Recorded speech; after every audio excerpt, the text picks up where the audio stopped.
Shalom, selamat pagi, selamat berjumpa dalam kasih Tuhan. Kiranya berkat kasih karunia daripada Allah Bapa bersama dengan Roh Kudus menyertai saudara-saudara dalam ibadah pagi hari ini. Sekalipun masih dengan protokol kesehatan yang harus dijalankan, tetapi kita boleh bersyukur kepada Tuhan karena kebaikan Tuhan memberikan saudara dan saya kesempatan untuk kita beribadah kepada Tuhan. Pagi hari ini firman Tuhan akan saya sampaikan dengan tema memandang kepada Tuhan. Kita buka Ibrani pasal 12 ayat 1 dan 2. Ibrani pasal 12 ayat 1 dan 2.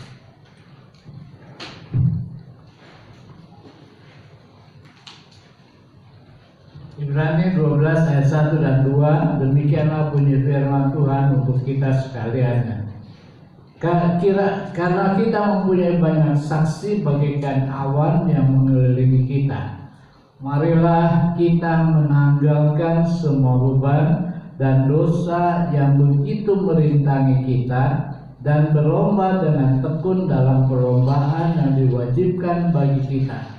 Marilah kita melakukannya dengan mata yang tertuju kepada Yesus yang memimpin kita dalam iman dan yang membawa iman kita itu kepada kesempurnaan, yang dengan mengabaikan kehinaan tekun memikul salib, ganti sukacita yang disediakan bagi Dia yang sekarang duduk di sebelah kanan tata Allah.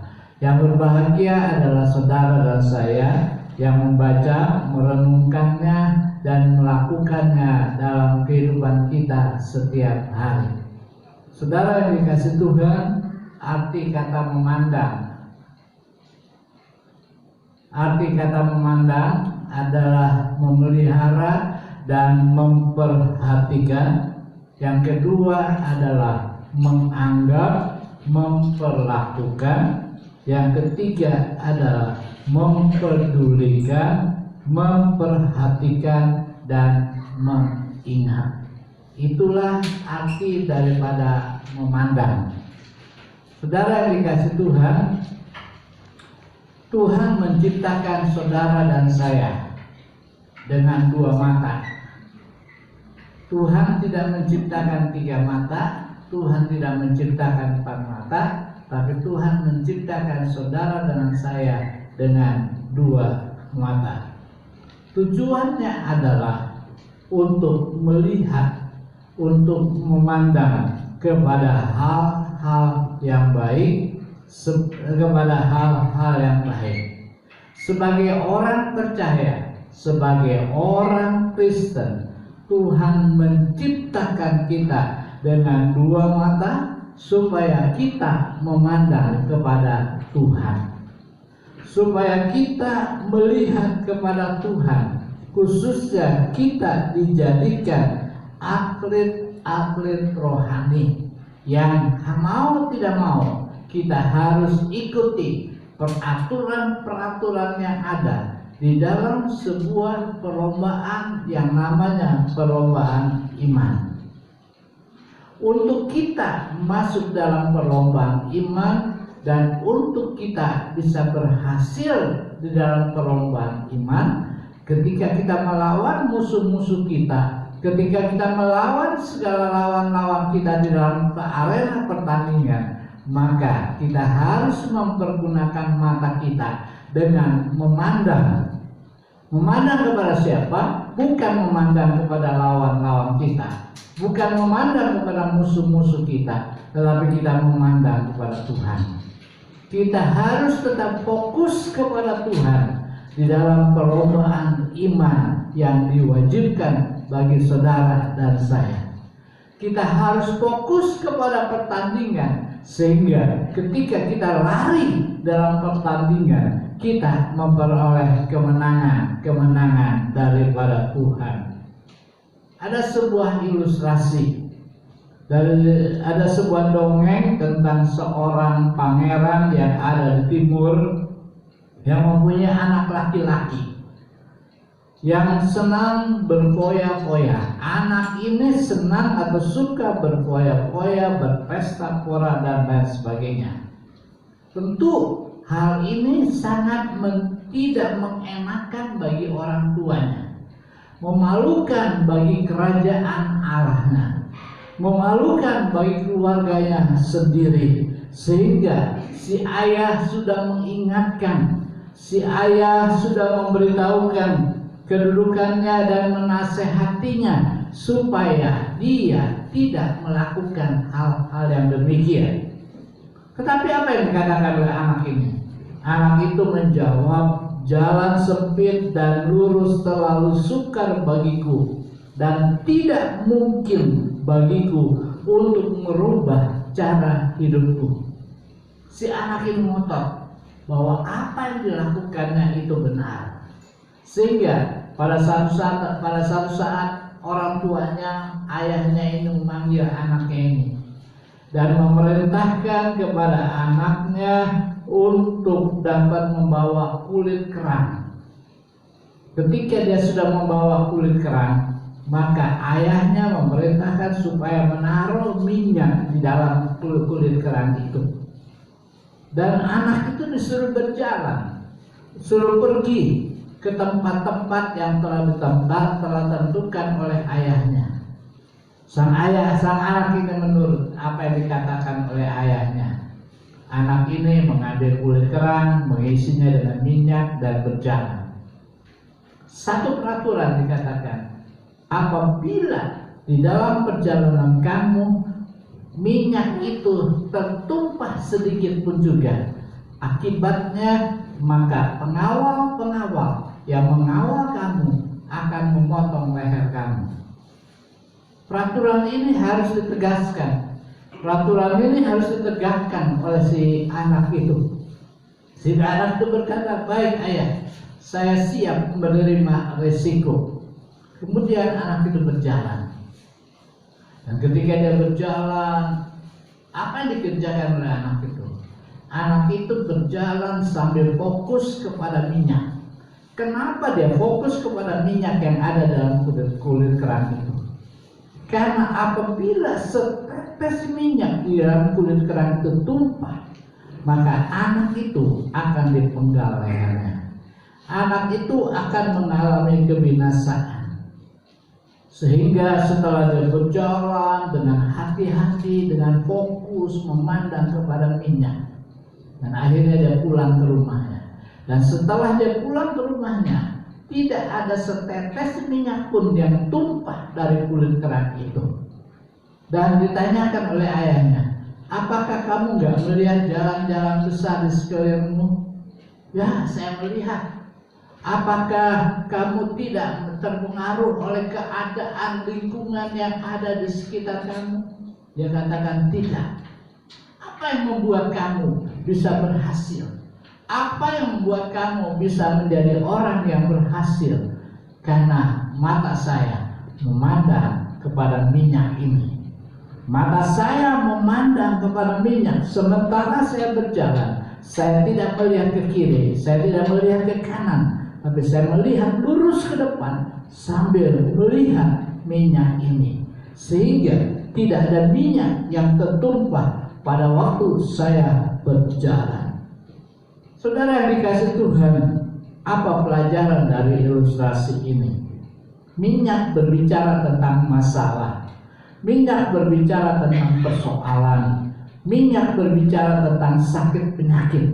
Minyak berbicara tentang hal-hal yang menakutkan. Ketika saudara menghadapi hal-hal yang demikian, apa yang harus kita buat supaya kita berhasil? Supaya kita sampai kepada tujuan kita, kemenangan-kemenangan yang Tuhan berikan.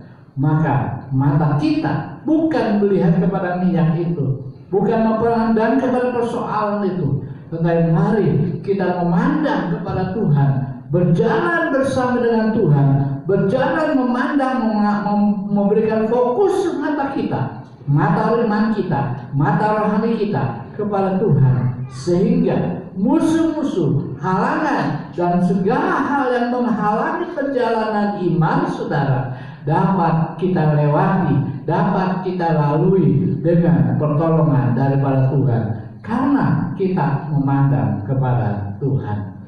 Hari ini kita akan belajar apa akibatnya. Ibrani 12 ayat 2 mengajarkan kepada kita untuk mata kita tertuju kepada Tuhan Yesus. Mata kita harus fokus kepada Tuhan. Mata kita harus memandang kepada Tuhan. Karena dengan demikian firman Tuhan mengatakan Tuhan akan memperdulikan kepada saudara dan saya. 3 hal kenapa kita harus memandang kepada Tuhan. 3 hal kenapa kita harus berfokus kepada Tuhan di dalam perjalanan hidup kita. Yang pertama adalah tidak akan goyah. Saudara dan saya apabila kita memandang kepada Tuhan, Tuhan katakan kita tidak akan goyah. Kita buka dalam Mazmur pasal 16 ayat 8 sampai yang ke-11.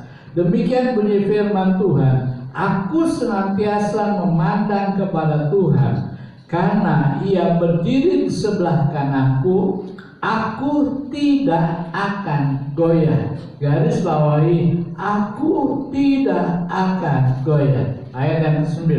Sebab itu hatiku bersukacita dan jiwaku bersorak-sorak, bahkan tubuhku akan diam dengan tentram. Ayat yang ke-10. Sebab engkau tidak menyerahkan aku ke dunia orang mati, dan tidak membiarkan orang kudusmu melihat kebinasaan. Ayat yang ke-11.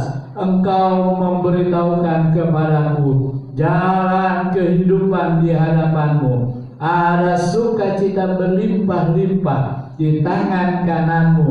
Ada nikmat senantiasa. Saudara dikasih Tuhan, ayat ini ditulis oleh Daud.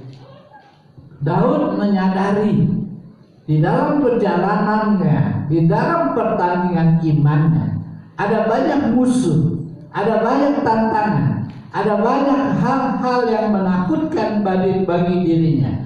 Tetapi Daud tidak goyah sedikit pun juga. Daud tidak goyang sedikit pun juga. Daud tidak terpengaruh oleh keadaan sedikit pun juga.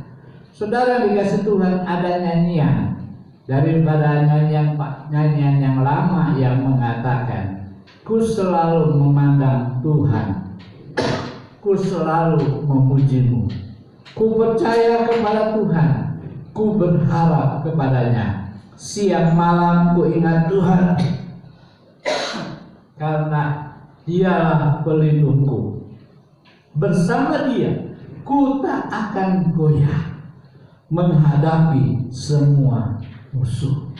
Bersama Dia, bersama Tuhan, aku tidak goyah menghadapi musuh.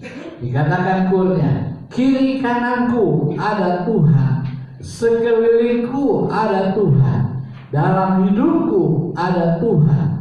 Yesus selalu bersamaku. Saudara dikasih Tuhan, tentu pengarang lagu ini tidak sembarangan menulis, tidak sembarangan menyatakan bahwa kiri kanannya ada Tuhan. Tidak sembarangan dia mengatakan bahwa Tuhan adalah pelindunganku.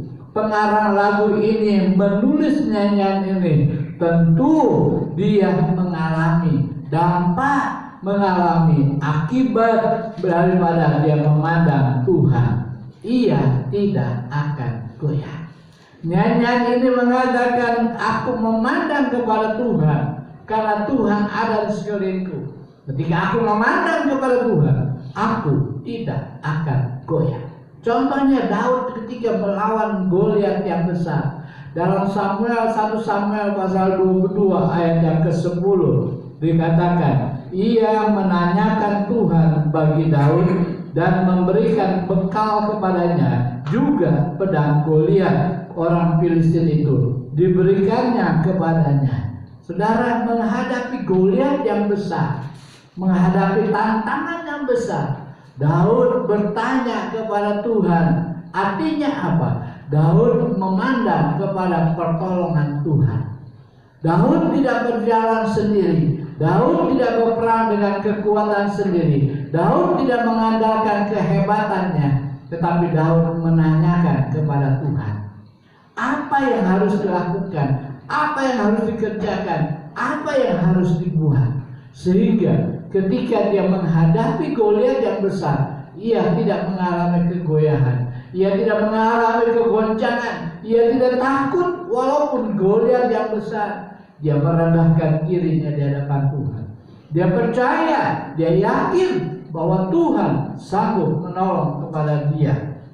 Dan ketika dia harus mengalami Goliat yang besar, saudara, dengan kerendahan hati, dengan pertolongan Tuhan, dengan memandang kepada Tuhan, akhirnya Goliat bisa dikalahkan. Goliat bisa dimantikan, Goliat bisa hancur karena Daud bukan karena dia seorang tentara yang mampu mempergunakan senjata, tetapi dia mempergunakan imannya. Dia memandang kepada Tuhan, dia melihat kepada Tuhan, dan dia memperhatikan apa yang Tuhan katakan. Saudara yang dikasihi Tuhan, hari-hari ini ada banyak orang Kristen yang goyah imannya. Ada banyak orang-orang Kristen yang mulai luntur imannya. Kenapa? Mereka hanya melihat masalah yang dihadapi. Mereka hanya melihat persoalan yang mereka sedang hadapi. Mereka melihat kesulitan yang besar seperti Goliat yang besar. Masalah kita mungkin kita anggap besar seperti Goliat, sehingga kita berkata, aduh, apa yang harus kerjakan? Aduh, apa yang harus saya berbuat? Kita lupa kita punya Tuhan yang sanggup menolong kepada kita. Kita lupa kita punya Tuhan yang sanggup memberikan mengatasi masalah kita. Masalah ekonomi, masalah pekerjaan, masalah usaha, masalah sakit penyakit, masalah rumah tangga, masalah apapun juga. Hari ini kalau kita memandang kepada Tuhan, saudara dan saya menghadapi lawan-lawan kita, menghadapi musuh-musuh kita, kita nggak perlu takut, kita nggak perlu goyah. Kenapa? Karena Tuhan yang menyertai kepada saudara. Kita akan bersuka cita, kita akan bergembira menghadapi segala tantangan kita. Hati yang bergembira adalah obat, kata firman Tuhan. Orang yang bergembira, keinginannya akan dijawab, akan dikabulkan oleh Tuhan. Kepada siapa kita memandang ketika persoalan menghadapi bagikan Goliat yang besar? Kepada siapa kita melihat permasalahan kita, persoalan kita? Kita jangan memandang kepada minyak itu, jangan memandang kepada persoalan itu, tetapi pandanglah kepada Tuhan. Sehingga ketika saudara dan saya berjalan, melangkah, melewati segala tantangan, dan bahkan masuk dalam perlombaan iman, kita akan memperoleh kemenangan.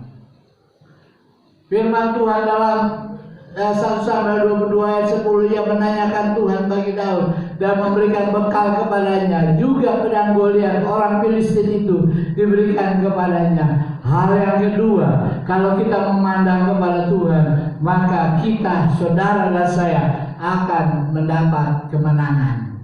Saudara dan saya akan berhasil memperoleh kemenangan menghadapi tantangan-tantangan dalam hidup kita. 2 Tawarik pasal 20 ayat 12 berkata, ya Allah kami, tidakkah engkau akan menghukum mereka, karena kami tidak mempunyai kekuatan untuk menghadapi laskar yang besar ini yang datang menyerang kami. Kami tidak tahu apa yang harus kami lakukan. Perhatikan, tetapi mata kami tertuju kepadamu, tetapi mata kami tertuju kepadamu. Belenggu-belenggu yang mengikat saudara, persoalan-persoalan yang membuat saudara menjadi takut, pergumulan-pergumulan dalam hidup kita yang membuat kita goyah. Hari ini firman Tuhan mengatakan, kita memandang kepada Tuhan, menghadapi segala tantangan, menghadapi segala gelombang. Saudara yang dikasihi Tuhan,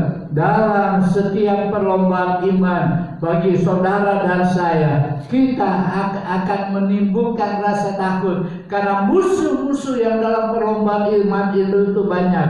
takut melawani masalah, takut melawani musuh-musuh yang besar seperti yang dialami oleh Daud terhadap Goliat, seperti yang dialami oleh Raja Yosafat. Ketika itu Raja Yosafat sedang mengalami ketakutan yang besar karena ia diserbu oleh 3 kelompok manusia, yaitu Bani Amon, Bani Moab, Bani Meonim. Mereka adalah orang-orang yang pandai berperang. Mereka adalah orang-orang yang dapat mengalahkan segala tantangan. Sehingga ketika Yosafat menghadapi musuh yang besar, maka Yosafat menjadi takut.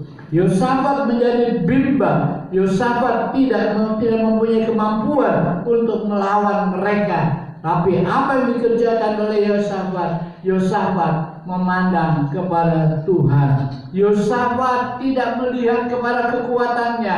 Yosafat tidak melihat kepada kemampuannya, tetapi Yosafat memandang kepada Tuhan.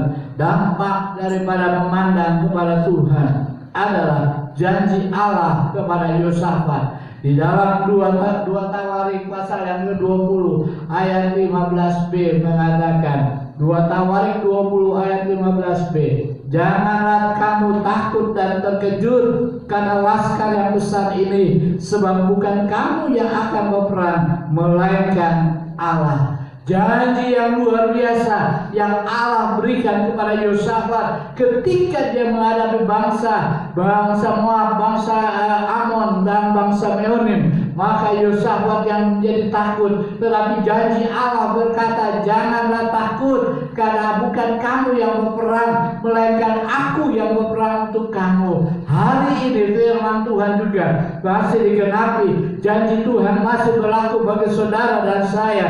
Janji yang luar biasa yang disampaikan kepada Yosafat untuk saudara dan saya. Tidak perlu takut dalam menghadapi musuh, dalam menghadapi ekonomi yang morat-marit, dalam keadaan hutang piutang, dalam masalah rumah tangga saudara, terhadap anak-anak saudara, terhadap pekerjaan saudara. Janji Allah masih berlaku sampai sekarang. Kita tak perlu takut. Bukan kita yang melawan mereka, bukan kita yang mengatasi mereka, tetapi Allah yang akan membantu saudara dan membantu kepada saya kalau kita memandang kepada Tuhan. Saudara yang dikasihi Tuhan, singkatnya, ketika ketakutan Yosafat, maka ketakutan Yosafat itu dihilangkan oleh Tuhan. Ketakutan Yosafat dihilangkan oleh Allah, sehingga akhirnya di dalam 2 Tawarik itu dikatakan Yosafat memperoleh kemenangan. Yosafat berhasil. Dalam 2 Tawarik 20 ayat yang ke-27 berkata, lalu pulanglah sekalian orang Yehuda dan Yerusalem dengan Yosafat di depan. Mereka kembali ke Yerusalem dengan sukacita karena Tuhan telah membuat mereka bersukacita karena kekalahan musuh mereka. Yosafat berhasil. Yosafat menghadapi kemenangan. Yosafat memperoleh kemenangan bukan karena hebat dia, tetapi karena dia memandang kepada Tuhan. Sehingga Allah yang berperang melawan Bani Moab, Bani Amon dan Bani Meonim, sehingga Yosafat memperoleh kemenangan. Hati yang bersukacita. Saudara yang dikasihi Tuhan, tentu setiap kita ingin memperoleh kemenangan. Oleh sebab itu, untuk menghadapi tantangan-tantangan dalam hidup ini, untuk menghadapi kesulitan-kesulitan ekonomi, kesulitan pekerjaan, kesulitan rumah tangga, kesulitan-kesulitan apapun juga, ada 2 hal yang harus kita kerjakan, yaitu kita harus memiliki kesabaran. Kita harus sabar menghadapi tantangan, menghadapi gelombang. Sabar itu adalah long suffering, penderitaan yang panjang, penderitaan yang begitu panjang. Setiap kita pasti menghadapi yang namanya penderitaan yang panjang. Oleh sebab itu kita perlu memandang kepada Tuhan. Dan kalau kita memandang kepada Tuhan, maka Tuhan akan memberikan kesabaran, sehingga pada akhirnya kesabaran yang ada pada kita membuat kita menjadi kuat, membuat kita tidak goyah, membuat kita berhasil menghadapi segala tantangan. Yang kedua, memandang kepada Tuhan dibutuhkan yang namanya tenang. Menghadapi situasi sulit, keadaan seperti sekarang ini, corona yang merajalela, yang sampai sekarang masih meningkat, PSBB di Kota Bogor juga diperpanjang lagi. Karena apa? Karena begitu meningkatnya masalah penyakit corona yang merajalela. Tetapi janganlah takut, kita harus tetap tenang. Petrus mengatakan keadaan inilah, juga keadaan akhir zaman inilah yang membuat saudara dan saya supaya bisa menjadi tenang. Supaya apa? Supaya kita berdoa, memanggil nama Tuhan, berseru kepada Tuhan, memandang kepada Tuhan. Maka dengan ketenangan dan kesabaran itulah, maka saudara dan saya akan menjadi kuat. Saudara dan saya akan mendapatkan kekuatan yang luar biasa daripada Tuhan. Janji Tuhan masih berlaku sampai sekarang.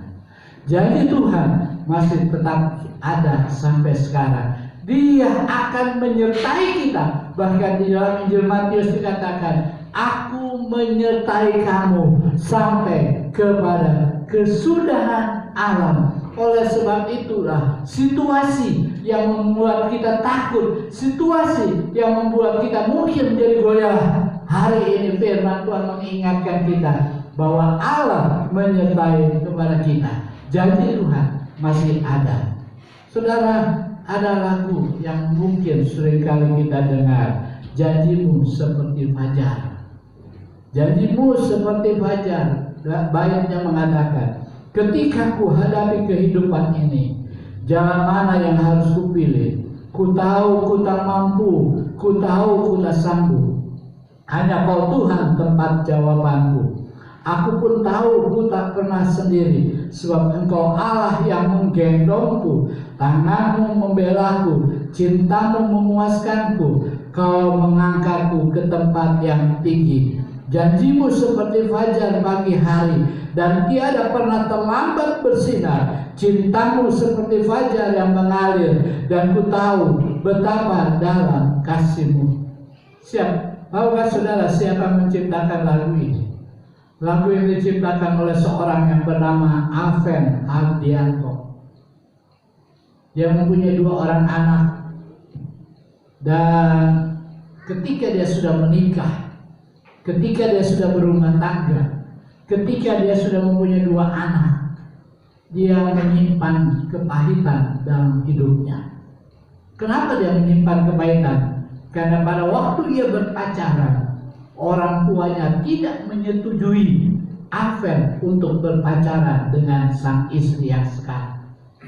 Sehingga dia simpan kepahitan, walaupun dia sudah berkati anak 2 anak, tetapi kepahitan itu dia tetap simpan. Saudara yang dikasihi Tuhan, memandang kepada Tuhan harus membuang kepahitan. Karena kepahitan membuat penyakit lebih banyak lagi dalam hidup kita. Kepahitan membuat kita menjadi orang-orang yang lemah. Kepahitan membuat kita menjadi orang yang gagal. Alven yang menyimpan kepahitan, dia sangat-sangat benci kepada istrinya. Dia sangat-sangat tidak suka kepada istrinya. Saya singkatkan. Akhirnya pada sesuatu waktu dia berkata kepada istrinya, yuk kita cerai aja. Tetapi tidak dilakukan. Istrinya Alven disuruh pulang ke rumah orang tuanya. Dan saya terus singkatkan, ketika dia sudah berada di rumah tangganya, rumah tangganya mulai berpisah, rumah tangganya menjadi amburadul. Satu saat Alven diingatkan oleh Tuhan. Dia selalu ingat akan anaknya yang umur 1,5 tahun pada waktu itu. Dia menangis, dia sedih, dia memikirkan keadaan anaknya. Dia tidak tahu apa yang dia harus buat. Dia tidak tahu apa yang dia harus kerjakan. Satu saat ketika dalam keadaan tertekan, Tuhan berkata, Tuhan memberikan melodi kepada dirinya. Karena Alven adalah seorang pelayan Tuhan di dalam bidang musik. Dia bisa menciptakan lagu. Akhirnya Tuhan memberikan kepada dia ingatan. Memberikan satu peringatan tentang lagu yang tadi saya bacakan. Janjimu seperti fajar. Dia pikirkan telah semua terbuat, liriknya sudah ada. Dia simpan lagu itu. Dia simpan baik-baik dalam rumah tangganya. Dia tidak sebarkan kepada orang lain. Tapi pada satu saat, janji Tuhan berlaku bagi Alven. Pendetanya yang seorang penyanyi, dia mau melakukan rekaman. Ketika dia sudah siapkan beberapa lagu, kurang satu lagu, dia datang kepada Aven. Dia minta pertolongan kepada Aven, dan akhirnya sudah Aven memberikan lagu ini, Janjimu Seperti Fajar, dan direkam oleh pendeta itu. Dan saudara tahu, lagu itu terkenal pada waktu itu. Lagu itu menjadi menjadi pujian untuk sebuah sandiwara, untuk sebuah sinetron. Lagu itu terkenal, dan bukan itu saja, Tuhan memulihkan Aven. Tuhan memulihkan rumah tangganya. Dia tidak menginginkan perceraian, tetapi dia bersatu lagi dengan istri dan anak-anaknya. Rumah tangganya menjadi rumah tangga yang diberkati oleh Tuhan.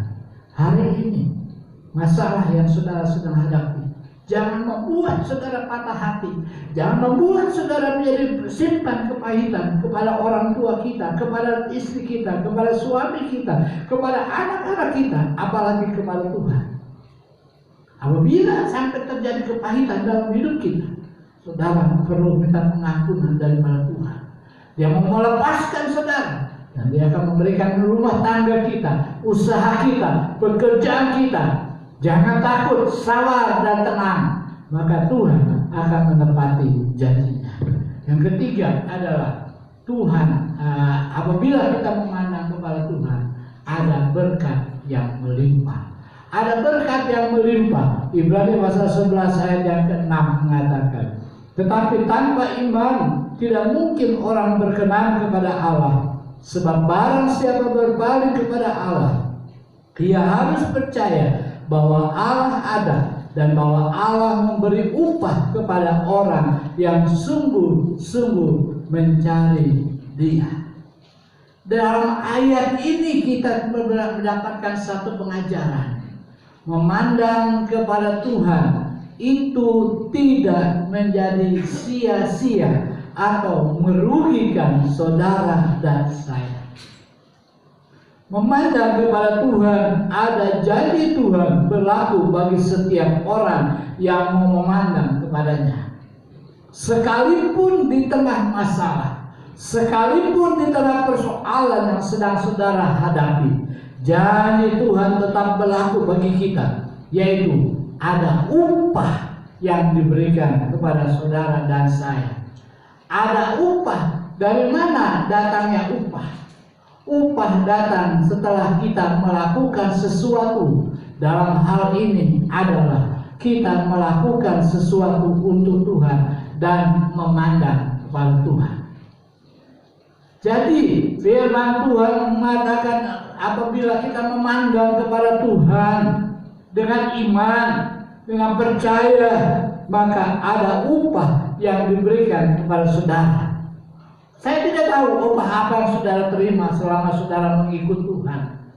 Saya tidak mengerti upah apa yang saudara dapatkan ketika masalah persoalan datang.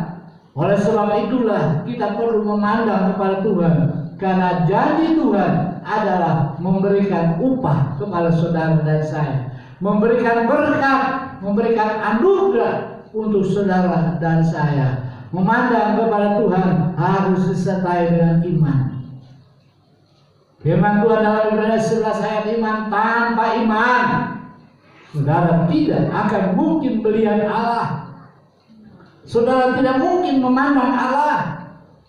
Tanpa iman saudara tidak mungkin akan berkenan kepada Allah. Tetapi mari kita mau percaya dengan iman dan membuktikan dengan percaya kepada Tuhan, menyatakan iman kita dengan perbuatan percaya. Karena percaya adalah kata kerja, bukti daripada iman saudara. Percaya adalah bukti daripada iman saudara dan saya kepada Tuhan. Kalau kita memandang kepada Tuhan dengan iman, maka kita yakin Tuhan akan menolong. Dalam Matius pasal 17 ayat 20, firman Tuhan mengatakan, Matius pasal 17 ayat yang ke-20. Matius 17 ayat 20 mengatakan, Karena kamu kurang percaya, sebab aku berkata kepadamu, sesungguhnya sekiranya kamu mempunyai iman sebesar biji sesawi saja, kamu dapat berkata kepada gunung ini, pindah dari tempat ini ke sana, maka gunung ini akan pindah, dan takkan ada yang mustahil bagimu. Tak akan ada yang mustahil bagimu. Upah itu disediakan bagi saudara dan saya. Contohnya adalah janda di Sarfat. Ketika Nabi Elia datang kepadanya, meminta makan dan roti, meminta makanan dan minuman. Janda itu dalam keadaan susah, janda itu dalam keadaan kekeringan, janda itu dalam keadaan kelaparan. Tetapi dia datang, Nabi Elia datang. Oleh karena pertolongan Tuhan, maka janda di Sarfat itu diberkati oleh Tuhan. Kenapa? Dia memandang kepada Tuhan melalui Nabi Elia. Dia memandang kepada Tuhan. Dia percaya dengan iman bahwa Tuhan tidak akan membiarkan dia. Contoh yang lain adalah Petrus ketika berjalan di atas air. Ketakutan, masalah, pergumulan, persoalan. Maka Petrus juga memandang kepada Tuhan. Ketika dia memandang kepada Tuhan, ada upah. Dia bisa berjalan di atas air. Namun ketika dia merasakan angin, melihat gelombang, melihat ombak yang besar yang menimpa kehidupan Petrus, Petrus mulai goyah. Akibatnya dia mulai jatuh. Upah diberikan kepada setiap kita yang memandang kepada Tuhan. Pelajaran yang kita dapatkan, jangan memandang Tuhan ketika kita hampir tenggelam. Jangan memandang Tuhan ketika kita mau jatuh. Tetapi pandanglah Tuhan sebelum kita jatuh. Pandanglah Tuhan sebelum kita tenggelam. Pandanglah Tuhan sebelum masalah persoalan itu sangat-sangat menimpa kita. Jangan melihat masalah, jangan melihat persoalan, jangan melihat sakit penyakit, tapi pandanglah kepada Tuhan, karena Dia akan menolong dan memberkati saudara. Ada upah yang diberikan kepada saudara dan saya. Ada seorang ibu dengan seorang anak yang berusia 7 tahun. Kesukaan anak ini dalam dia makan, dia suka dengan makan ikan bandeng. Kita tahu ikan bandeng itu enak, ya. Ikan bandeng kalau digoreng atau diapain pokoknya enak. Namun di dalam ikan bandeng itu ada halangan, tulang-tulangnya yang halus. Si anak ini suka makan ikan bandeng, masih usia 7 tahun. Ibunya melihat anak ini suka dengan ikan bandeng, dia ambil ikan bandeng, dia mulai pisahkan daging dengan tulangnya. Dia berikan dagingnya kepada anak itu. Anak itu makan dengan nikmatnya, makan dengan enaknya. Tapi pada satu saat, ibunya bukan kejam, ibunya bukan jahat. Dia membiarkan anak itu menghadapi ikan bandeng yang sudah digoreng dan disuruh makan sendiri. Anak itu berusaha memisahkan daging dengan tulangnya. Sudah sedemikian rupa, sudah sedemikian waktunya, dia tidak bisa. Dia panggil, ibu, saya tidak bisa makan karena tulang-tulang ini. Ketika saya mau lihat ikan bandeng ini, tulangnya begitu banyak. Waduh, saya tidak bisa makan. Saya usaha untuk memisahkan antara daging dengan tulang, tetapi tidak dapat. Akhirnya ibunya kesian. Lalu ibunya bertanya, nak, lebih banyak tulangnya atau lebih banyak dagingnya dari ikan ini? Anak itu berkata, lebih banyak dagingnya, Bu, daripada tulangnya. Kenapa kamu gak bisa? Kenapa kamu gak bisa? Kamu salah memandang ikan bandeng itu. Kamu hanya melihat tulang-tulangnya saja yang menghalangi kamu untuk bisa menikmati ikan bandeng ini. Sehingga akhirnya ibunya memberikan pertolongan dan diberikan daging ikan bandeng. Anak itu mendapatkan sukacita. Ketika dia memandang kepada mamanya, melihat apa yang dikerjakan oleh orang tuanya, hatinya bersukacita. Jangan pandang masalah, jangan pandang persoalan, jangan pandang sakit penyakit dalam hidup kita, jangan pandang kesalahan orang lain, dan pandanglah Tuhan.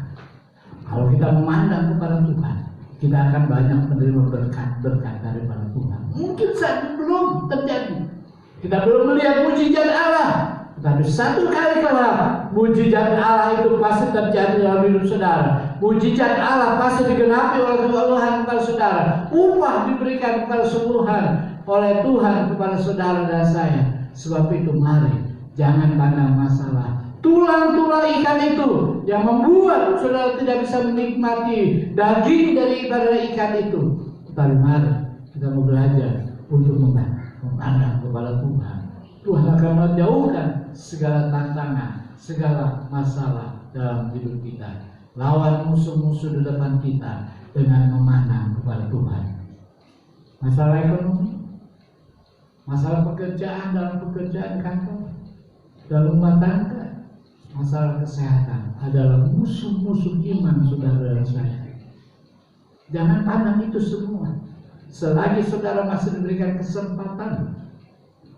Kemarin lagi hari Jumat saya marah sekali waktu saya mau masuk ke Depok, nggak boleh masuk karena usianya.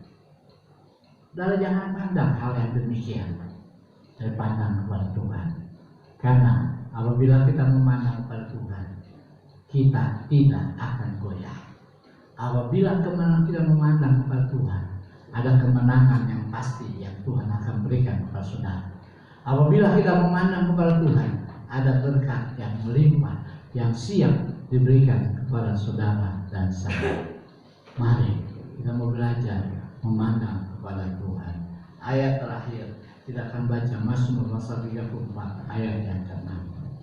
Mazmur 34 ayat yang ke-6 berkata, tunjukkanlah pandanganmu kepadanya, maka mukamu akan berseri-seri dan tidak akan malu tersipu-sipu. Tunjukkanlah pandanganmu kepadanya, maka mukamu akan berseri-seri dan tidak akan malu tersipu-sipu. Di dalam keadaan corona saat ini, Tuhan tidak akan mempermalukan saudara. Tuhan tidak akan saudara terserang dengan COVID-19. Karena apa? Karena kita memandang kepada Tuhan. Masalah, persoalan, kehidupan kita akan berlalu kalau kita memandang kepada Tuhan. Tuhan Yesus memberkati kita sekali.